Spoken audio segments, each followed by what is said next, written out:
बड़ी murder mystery की पड़ताल।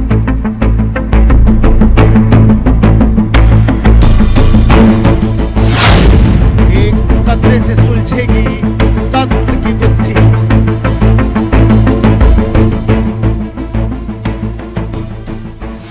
पहले फ्लैट जंगल, अब कूड़े के ढेर की जांच।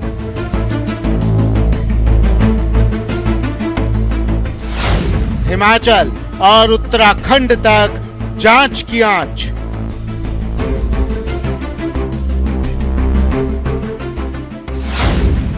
आफताब के दिमाग में चल क्या रहा है?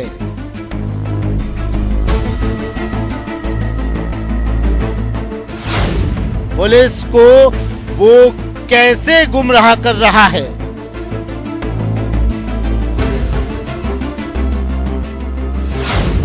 सबूत भी मिटाया, पुलिस को भी छकाया।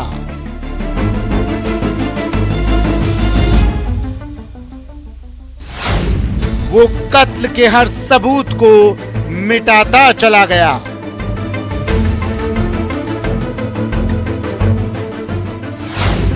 नार्को में खुलेगा हर वो राज।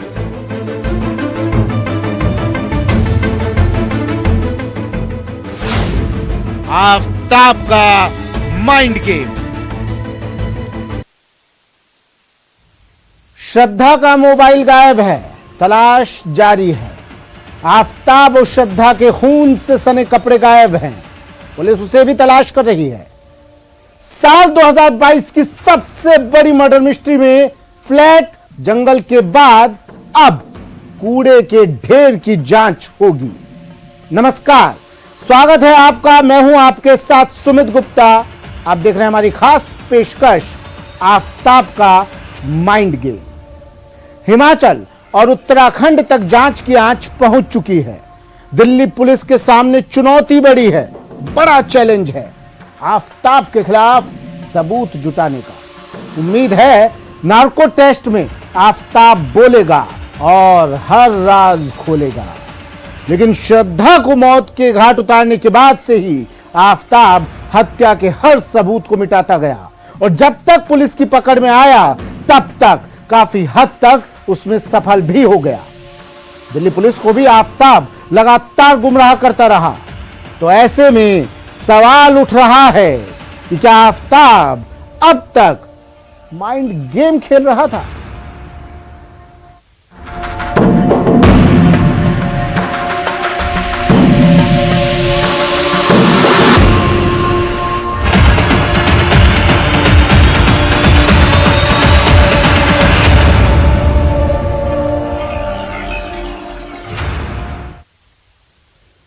आफताब का शातिर दिमाग श्रद्धा के मर्डर के बाद भी पूरी तरह एक्टिव था। श्रद्धा को मारने के बाद आफताब डेटिंग ऐप के जरिए नई लड़कियों को शिकार बनाने की तलाश कर रहा था और इसके लिए वो अपने फोन का सिम कार्ड भी लगातार बदल रहा था।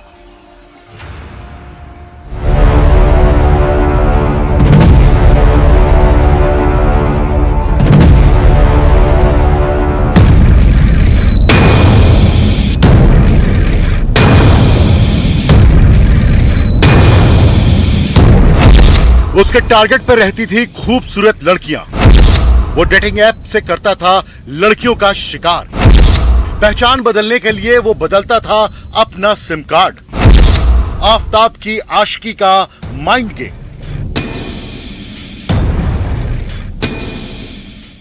महज 12वीं पास आफताब का दिमाग कुछ ऐसा चलता था कि एक शातिर क्रिमिनल भी हैरान रह जाए।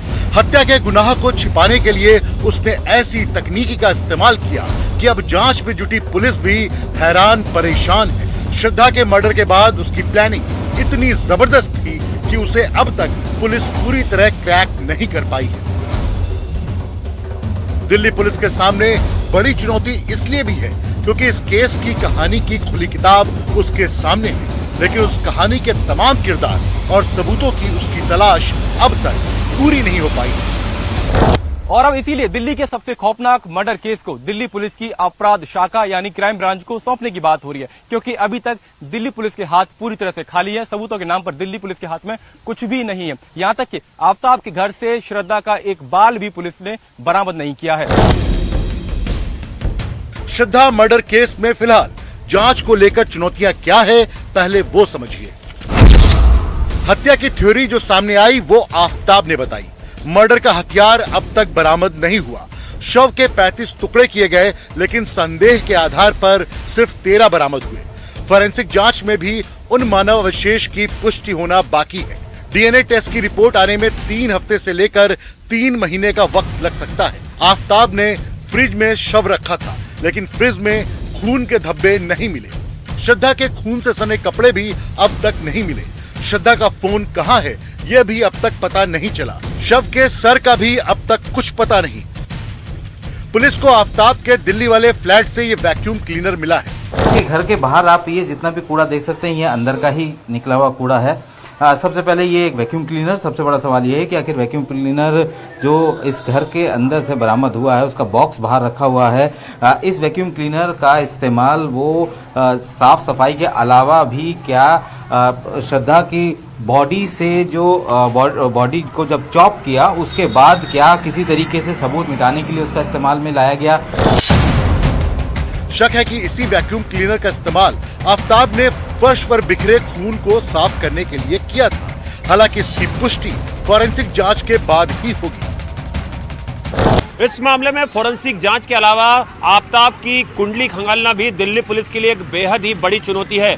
दिल्ली पुलिस की पूछताछ में इस बात का भी खुलासा हुआ है कि आफ्ताब श्रद्धा के अलावा भी कई लड़कियों से डेटिंग ऐप के जरिए मुलाकात कर रहा था। जांच में पता लगा है कि आफ्ताब हर बार डेटिंग ऐप पर नया अकाउंट बनाता था। इसके लिए हर बार वो नए सिम का इस्तेमाल करता था। फ्रेंडशिप के जरिए लड़कियों से दोस्ती कर उन्हें कमरे पर बुलाता था। पुलिस ने डेटिंग ऐप की 2 कंपनियों से इस बारे में जानकारी मांगी है।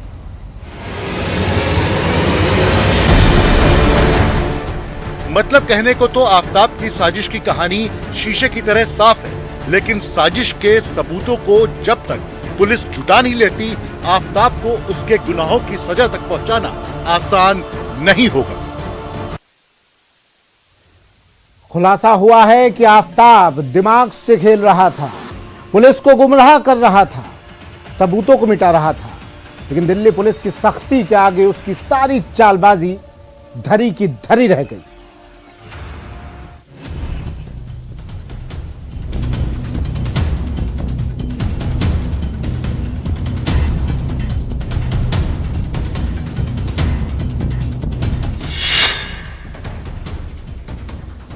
बड़ा खुलासा, कातिल आफ्ताब का झूठ हुआ बेनकाब।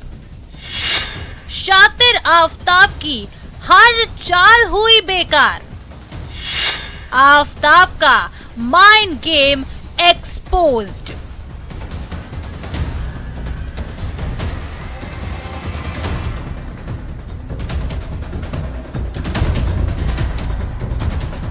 कहते हैं गुनहगार कितना भी शातिर क्यों ना हो, वो अपने गुनाह में कोई ना कोई ऐसा सुराग जरूर छोड़ देता है जो उसे देर सवेर सलाखों तक पहुंचा ही देता है।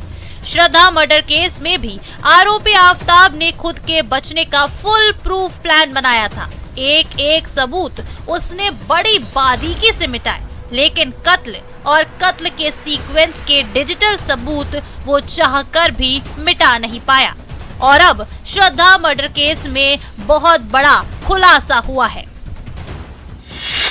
पुलिस के मुताबिक कातिल आफ्ताब बेहद तेज दिमाग का शख्स है। वो पुलिस को अपने ही जाल में फंसाने की कोशिश कर रहा था, लेकिन पुलिस की सख्ती से पूछताछ के बाद वो टूट गया।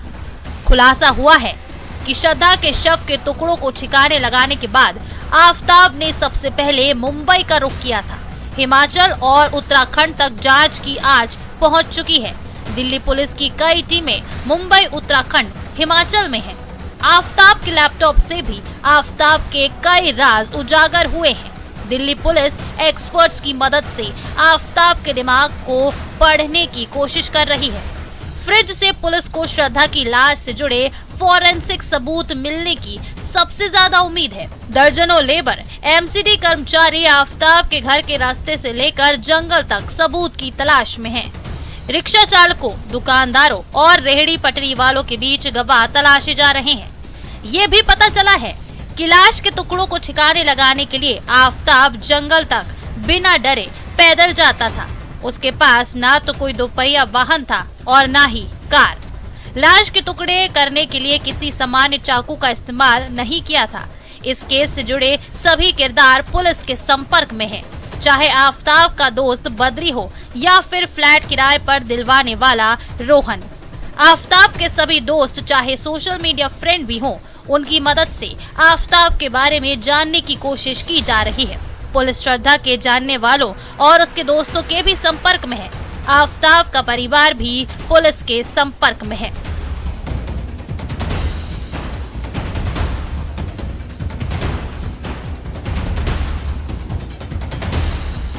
दिन के 24 घंटे, आठों पहर, हर मिनट इस शातिर दिमाग में इतनी कहानियां चल रही थी कि पुलिस भी हैरान है, क्योंकि श्रद्धा की हत्या के बाद आफताब का दिमाग कहानियां बुन रहा था और उन कहानियों को आधार देने के लिए साजिश की नई नई थ्योरियों को गढ़ रहा था।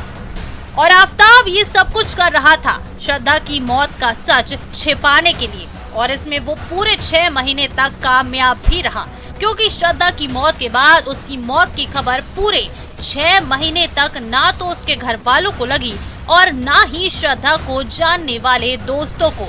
लेकिन अब पुलिस जान चुकी है, आफताब की असलियत पहचान चुकी है, उसके माइंड गेम को भी भाप चुकी है। Bureau report, news 18 network.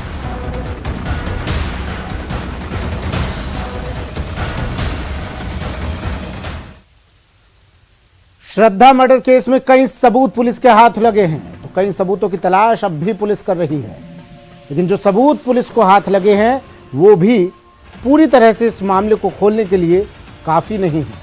और अब इस मामले की जांच की पूरी जिम्मेदारी फॉरेंसिक डिपार्टमेंट के ऊपर है, जिसकी रिपोर्ट आने के बाद ही आफताब के खौफनाक इरादों से पर्दा उठ पाएगा।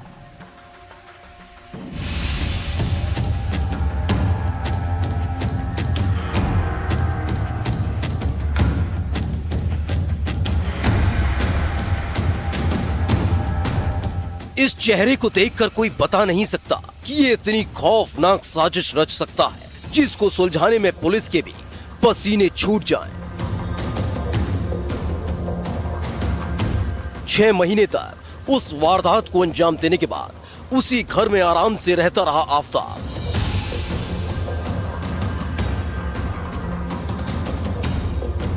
और जब जब मौका मिला एक एक सबूत को मिटाता चला गया। 6 महीने और 6 सबूत गायब। वारदात के खुलासे के बाद हर किसी के रोंगटे खड़े हो गए थे जब आफताब ने बड़ी ही बेरहमी से श्रद्धा की हत्या कर दी थी और अपने गुनाह को छिपाने के लिए उसके शरीर के 35 टुकड़े कर दिए थे, जिनको घर में रखे फ्रिज में छिपाए रखा और शव के टुकड़ों के साथ साथ वारदात में इस्तेमाल की गई एक एक चीज को आसानी से मिटाता चला गया, जिसकी तलाश अब दिल्ली पुलिस को सरगर्मी से है। तो वही फॉरेंसिक टीम भी मिले सबूतों की जांच में जुटी हुई है, जिससे इस खौफनाक वारदात के हर पहलू से पर्दा उठाया जा सके। जंगल से मिली 13 हड्डियां किसकी?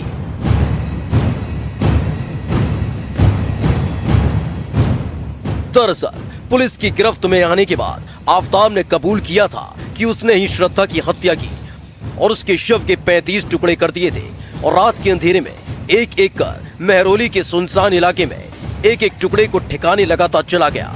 जिसके बाद पुलिस ने जांच शुरू की तो पुलिस को 13 हड्डियां बरामद हुई, जो फॉरेंसिक जांच के लिए भेज दी गई हैं। लेकिन अभी तक साफ नहीं हो पाया है कि जो अवशेष मिले हैं वो श्रद्धा के ही हैं। फॉरेंसिक टीम करेगी डीएनए टेस्ट। जो हड्डियां मिली हैं वो इस मामले में अहम भूमिका निभाने वाली हैं। इसके लिए सबसे पहले ये पता करना होगा कि क्या ये हड्डियां श्रद्धा की हैं। इसके लिए श्रद्धा के पिता विकास मदान का ब्लड सैंपल भी लिया गया है, जो मिली 13 हड्डियों से मिलाया जाएगा और अगर डीएनए मैच हो गया तो साफ हो जाएगा कि मेहरौली के सुनसान इलाके से जो ये 13 हड्डियां बरामद हुई वो श्रद्धा की ही है। तो ऐसे केस में सीन क्राइम बहुत इंपॉर्टेंट रोल प्ले करता है। जो भी साइंटिस्ट जाता है उधर, जितना भी एविडेंसेस बचा हुआ है उसको सही ढंग से लेकर उसकी एनालिसिस, डीएनए एनालिसिस कर सकते हैं। और भी कुछ इनके हाथ का फिंगरप्रिंट मिल गया तो वो कर सकते हैं। और इसके और किसी ने आई विटनेस देखा होगा कि ये रात में कुछ पेपर के अनुसार कुछ ये पार्ट्स को, कुछ एनिमल्स को डाल रहा था, या any more evidences can be collected. Aftab के फ्रिज की जांच। आफताब के घर से बरामद हुआ फ्रिज श्रद्धा हत्याकांड की एक सच्चाई सामने लाने के लिए अहम भूमिका निभाएगा, क्योंकि आफताब ने जब इस हत्याकांड को अंजाम दिया था और श्रद्धा के शव के 35 टुकड़े किए थे, तो उन टुकड़ों को एक पॉलिथीन में पैक करके घर में रखे फ्रिज में ही रखा था और रोज एक एक टुकड़े को ठिकाने लगाता चला गया। सबसे पहले फोरेंसिक टीम ने इस फ्रिज को कब्जे में लेकर जांच की थी, लेकिन बेंजीन टेस्ट में जिस केमिकल का इस्तेमाल फोरेंसिक टीम करती है उसमें कुछ खास नहीं मिला था, जिसमें पता चला कि हत्या के बाद आफताब ने एक खास किस्म के केमिकल का इस्तेमाल किया था जिससे सबूतों को मिटाया जा सके। अब फोरेंसिक टीम फ्रिज की गहनता से जांच करेगी। किचन से मिला खून किसका?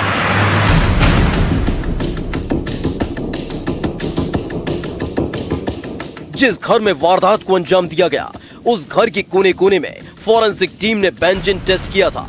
जिस बिस्तर पर श्रद्धा का गला दबाकर और फिर बेरहमी से मौत के घाट उतारा गया था वहां से कुछ भी नहीं मिला, लेकिन किचन के लोअर शेल्फ में खून के धब्बे मिले हैं, जिसका फोरेंसिक टीम ने सैंपल ले लिया है और जांच के लिए भेज दिया है, जिसमें यह पता लगाने की कोशिश होगी कि आखिर ये खून किसका है।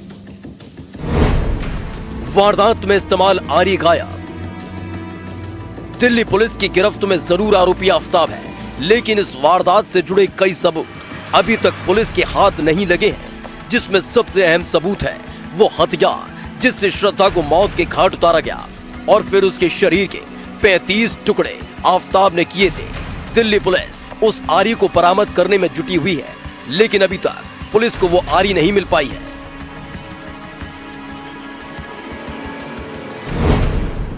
श्रद्धा के खून से सने कपड़े गायब। दिल्ली पुलिस को श्रद्धा के उन कपड़ों की भी तलाश है जो उसने वारदात वाले दिन पहने थे, यानी जिन कपड़ों में श्रद्धा की हत्या की गई थी। पूरे घर को खंगालने के बाद भी पुलिस को वो कपड़े नहीं मिले, जिसके बाद पुलिस की पूछताछ में आफताब ने कबूल किया कि उसने वो कपड़े कूड़े की गाड़ी में फेंक दिए थे। यही नहीं, वारदात वाले दिन जो कपड़े खुद आफताब ने पहने थे वो भी उसने कूड़े की गाड़ी में फेंकने की बात कबूल की थी, जिसकी तलाश दिल्ली पुलिस कर रही है। दिल्ली पुलिस के साथ साथ श्रद्धा मर्डर केस की जांच फोरेंसिक रिपोर्ट के आने पर टिकी हुई है, जिससे 6 महीने पहले अंजाम दी गई इस वारदात की एक एक परत खुलकर सामने आ सके।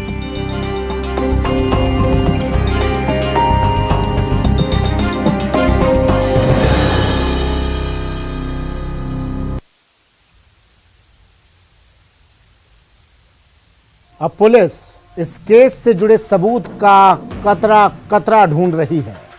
श्रद्धा हत्याकांड में आरोपी आफताब के कबूलनामे के बाद पुलिस अब सबूतों की तलाश में जुट गई है।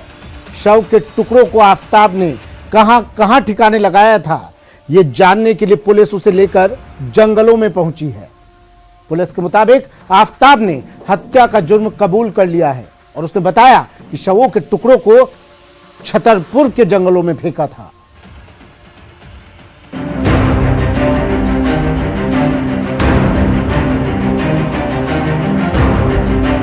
आफताब ने भले ही श्रद्धा के कत्ल का एक बाले जुर्म कबूल कर लिया है, लेकिन कानून के तराजू में सबूत तौले जाते हैं। वही सबूत जुटाना दिल्ली पुलिस के लिए अब बड़ी चुनौती बन चुका है। आफताब के खिलाफ पुलिस के पास बहुत अहम ठोस सबूत अभी तक नहीं है, जिससे आफताब को इस मामले में दोषी ठहराया जा सके, श्रद्धा की हत्या की सही वजह का पता लगाया जा सके।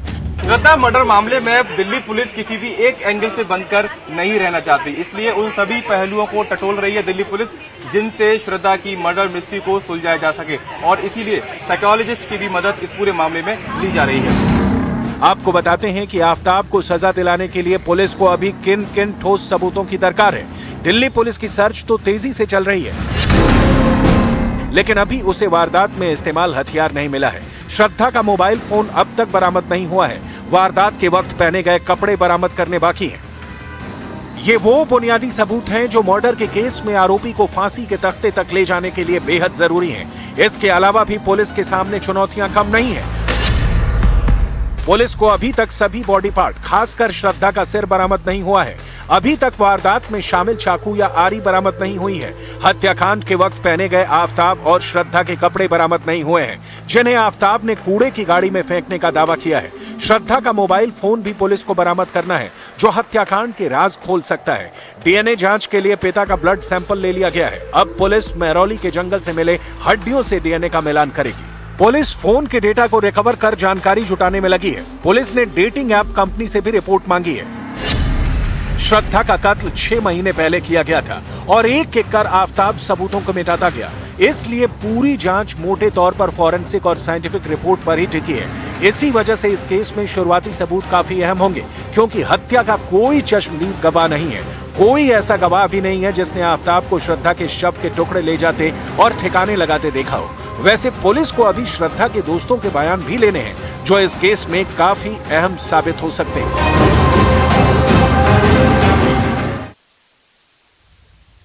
और बड़ी खबर आ रही है श्रद्धा मर्डर केस पर। बहुत बड़ी खबर इस वक्त की।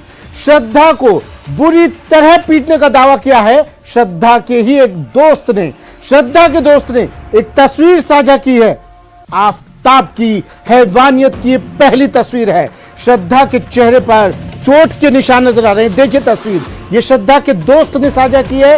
ये तस्वीर पुलिस के साथ ये तस्वीर साझा की और इन तस्वीरों में श्रद्धा के चेहरे पर चोट के निशान आफताब की हैवानियत की दास्तां को बताने के लिए काफी है। कितनी बुरी तरह आफताब श्रद्धा को पीटा करता होगा, किस तरह का आफताब का दरिंदगी भरा बर्ताव श्रद्धा के साथ रहा होगा, ये तस्वीर इसकी एक बानगी दे रही है। ये तस्वीर बता रही है आफताब की दरिंदगी को, आफताब की हैवानियत को। पहली तस्वीर जो श्रद्धा के दोस्त ने शेयर की है। श्रद्धा लगातार अपने दोस्तों के संपर्क में थी, अपने पिता के संपर्क में थी। उनसे कहती थी कि आफताब मुझे पीटता है। अपने दोस्तों को बताती थी आफताब की हैवानियत के बारे में। अमित रॉय मेरे सहयोगी मुंबई से हमारे साथ फोन लाइन पर जुड़ गए हैं। अमित, पहली तस्वीर आफताब की हैवानियत की श्रद्धा के दोस्त ने साझा की, लेकिन अब तक ये तस्वीर सामने क्यों नहीं आई थी? देखिए, निश्चित तौर पर ये जिस तरह की घटना हुई है, बिल्कुल शर्मिंदगी घटना, पूरे देश में इसके खिलाफ आक्रोश है। हम देख रहे हैं कि चाहे श्रद्धा के जो दोस्त सामने आ रहे हैं या जहां वो रहती थी उसके आस पड़ोस के जो लोग सामने आ रहे हैं, मीडिया के साफ तौर पे कह रहे थे कि वो लड़की बहुत अच्छी थी और वो अपने दोस्तों को कई बार उसने बताया भी था कि मारपीट की घटनाएं होती रहती हैं और एक आध बार तो ये घटनाएं शिकायत पुलिस स्टेशन तक पहुंच गई थी, लेकिन श्रद्धा ने जो है उस शिकायत को वापस भी ले लिया था। तो उनके दोस्तों को शक था कि इनके बीच में सब कुछ ठीक नहीं चल रहा है, लेकिन श्रद्धा जो है वो नहीं मान रही थी, वो उसके साथ ही रह रही थी और अंत में क्या हाल हुआ ये हम सब देख रहे हैं। तो आज हर पूरे देश में जो है इसके खिलाफ आक्रोश है। हर कोई चाहता है कि हत्यारे को जल्द से जल्द जो है फास्ट ट्रैक कोर्ट में जो है मामला ले जाकर उसे सजा सुनाई जाए। लेकिन जिस तरह से ये पूरा हैवानियत भरा वाकया हुआ है, निश्चित तौर पे कह सकते हैं कि एक बहुत बड़ा, मतलब कह सकते हैं कि खूनी खेल जो है वो निकल कर सामने आ रहा है। और जिस तरह से उसके बॉडी के पार्ट्स जो है काट के फ्रिज में रखे गए, फिर जंगलों में जो है एक एक करके जो है फेंक दिए गए ताकि उसकी पहचान ना हो पाए। एक निर्मम हत्या जो है श्रद्धा वालकर की हुई है। तो ये इससे पूरा देश सहम चुका है और हर तरफ जो है हत्यारे के खिलाफ एक आक्रोश निकल रहा है। हर तरफ लोग जो है शिकायतें दर्ज करा रहे हैं, सड़कों पे उतरकर लोग प्रोटेस्ट कर रहे हैं। उनके दोस्त जो है वो सामने आ रहे हैं, वो बता रहे हैं श्रद्धा किसी अच्छी लड़की थी, कितना उसके अंदर एम्बिशियस था, किस तरह वो आगे बढ़ना चाहती थी, किस तरह उसने अपने माँ बाप की बातों को दरकिनार करके आफताब के साथ रही थी। वो ये तस्वीर श्रद्धा ने अपने दोस्तों के साथ ही साझा की थी या फिर अपने पिता के साथ भी साझा की थी? देखिए, उनके दोस्तों के साथ, जो दोस्त हमारे साथ जिन्होंने न्यूज 18 से कुछ लोगों ने बातचीत की थी, उन्होंने साफ तौर पे ये कहा था कि निश्चित तौर पे मारपीट की घटनाएं जो है वो लगातार होते रहती थी। कल भी हम बैठे थे यहाँ पे, मैं आपको बताऊं, शुक्रिया आपने तमाम जानकारी के लिए। मुंबई से सहयोगी अमित रॉय फोन लाइन पर जुड़े, बता रहे थे श्रद्धा के चेहरे पर चोट के निशान को बयां करती दिखाती ये तस्वीर श्रद्धा ने अपने दोस्तों के साथ साझा की थी और अब ये तस्वीर उसके दोस्तों ने पुलिस के साथ साझा की है। बता रही है आफ्ताब की दरिंदगी को श्रद्धा की ये तस्वीर। हमारी इस खास पेशकश में आज के लिए इतना ही। दीजिए इजाजत, नमस्कार।